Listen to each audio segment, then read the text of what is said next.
दोस्तों, कहा जाता है कि कभी कभी इंसान अपनी थाली में देखने की बजाय दूसरों की थाली में ज्यादा झांकता है और यही कुछ तुर्की के साथ फिलहाल हो रहा है। इस समय तुर्की की अर्थव्यवस्था बुरी तरह से चरमराई हुई है। FATF की ग्रे लिस्ट में वो शामिल है और अब तुर्की के राष्ट्रपति रेचेप तैयप एर्दोगन अपनी जनता का ध्यान भटकाने के लिए कभी रशिया यूक्रेन की चर्चा करते हैं तो कभी कश्मीर का जिक्र करते हैं। तो वहीं अब अमेरिका और भारत को लेकर तुर्की भड़का हुआ है और अपने इन हालात का जिम्मेदार तुर्की इन्हें ही ठहरा रहा है। मुस्लिम उम्मा का सबसे बड़ा लीडर बनने का सपना तो तुर्की का चूर चूर हो गया। अपनी गलत नीतियों के कारण तुर्की आज ये सब भुगत रहा है। कश्मीर और पैलेस्टीन को लेकर भारत और इजराइल का आलोचना UN तक में करने वाला तुर्की की अकल ठिकाने आ रही है, जिस कारण अब इन्हीं दोनों देशों से अपने रिश्ते भी वो बेहतर करना चाहता है, जिसकी कोशिशें पिछले साल से ही देखी जा रही है। इजराइल का कट्टर विरोधी होने के बावजूद एक के बाद एक कई मीटिंग दोनों देशों के बीच हुई है। वहीं पर अब तुर्की के विदेश मंत्री अगले महीने इजराइल का दौरा भी करने जा रहे हैं। दोनों ही देश इजराइल और तुर्की गैस पाइपलाइन को लेकर बातचीत कर रहे हैं। वो अल्टरनेटिव तलाश कर रहे हैं रशियन गैस और ऑयल का।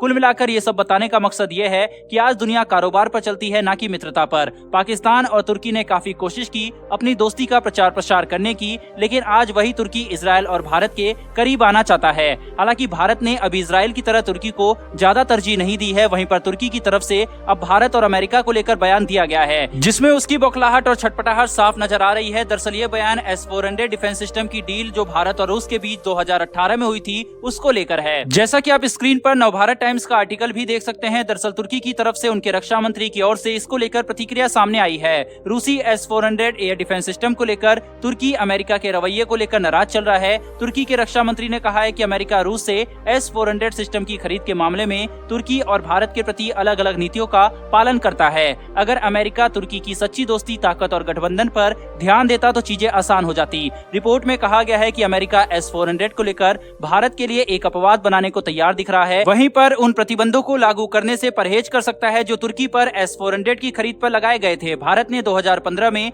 रूसी S-400 सिस्टम की खरीद की घोषणा की थी और अक्टूबर 2018 में रूसी राष्ट्रपति व्लादिमीर पुतिन के भारत दौरे पर S-400 डिफेंस सिस्टम की 5 रेजिमेंट की डिलीवरी पर $54 बिलियन की डील साइन की थी। वहीं दिसंबर 2021 में भारत के विदेश सचिव हर्षवर्धन ने जानकारी दी थी कि S-400 की पहली रेजिमेंट भारत पहुंच चुकी है। वहीं पर अब ताजा रिपोर्ट के अनुसार दूसरी यूनिट की भी डिलीवरी रूस ने स्टार्ट कर दी है। भारत ने पहली रेजिमेंट पंजाब में डिप्लॉय भी कर दी है और वहां से चीन और पाकिस्तान के एरियल थ्रेट से निपटा जा सकता है। S-400 की डिप्लॉयमेंट के बाद भी US की तरफ से भारत पर प्रतिबंध न लगाने की वजह से इन दिनों तुर्की के पेट में दर्द चल रहा है। दरअसल जब रूस से तुर्की ने S-400 की डील साइन की थी तो काटसा प्रतिबंध के तहत अमेरिका ने उस पर सैंक्शन लगा दिए थे। वहीं पर तुर्की को अमेरिका ने F-35 प्रोग्राम से भी बाहर कर दिया था। यह जानते हुए भी कि तुर्की नाटो का सदस्य देश है। यही वजह है कि तुर्की की बौखलाहट S-400 को लेकर दिख रही है और वो भारत पर भी प्रतिबंध चाहता है। हालांकि अमेरिका कई बार भारत को धमकी भी दे चुका है, लेकिन भारत या फिर इस डील पर कोई फर्क नहीं पड़ा है और भारत अपने कदम पर कायम भी है।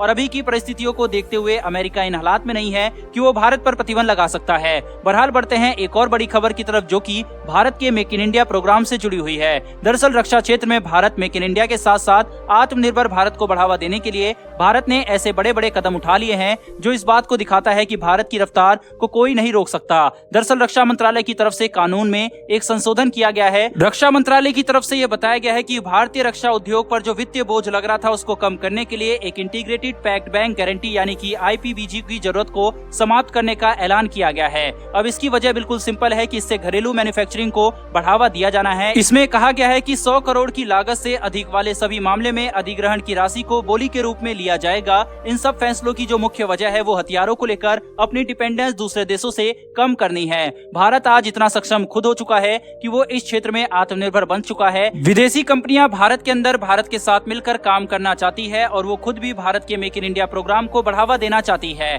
आज हर देश भारत के साथ चाहता है, लेकिन भारतीय प्रधानमंत्री की अगुवाई में भारत अपनी रक्षा नीति को अपने हितों को देखते हुए आगे बढ़ा रहा है। इसीलिए पहले जहां दुनिया की महाशक्ति भारत की नीतियां तय करती थी, लेकिन आज का भारत अपनी स्थिति मजबूत कर चुका है, जिस कारण बाकी महाशक्तियों को भारत की जरूरत पड़ रही है। पिछले कुछ दिनों से लगातार भारत के मेक इन इंडिया प्रोजेक्ट से जुड़ी बड़ी बड़ी खबर सामने आ रही है। कल ही हमने आर्मी के लिए बनाए जा रहे इलेक्ट्रिक व्हीकल की भी चर्चा की थी, जो कि टाटा की तरफ से बनाए जा रहे हैं। कुल मिलाकर आने वाले 5 से 10 सालों में भारत कंप्लीट इस क्षेत्र में आत्मनिर्भर बन जाएगा। भारत सरकार की कोशिशें और भारतीय वैज्ञानिकों की मेहनत के लिए कमेंट बॉक्स में एक जय हिंद जरूर लिखिएगा। साथ ही डिफेंस और वर्ल्ड अफेयर्स से जुड़ी ऐसी वीडियो के लिए चैनल को सब्सक्राइब कर बेल नोटिफिकेशन को ऑन कर ले, जिससे हमारी आने वाली वीडियो आप तक सबसे पहले पहुंच सके। फिलहाल फिलहाल दोस्तों इस वीडियो में इतना ही, फिर मिलेंगे ऐसी एक नई वीडियो के साथ। धन्यवाद, जय हिंद।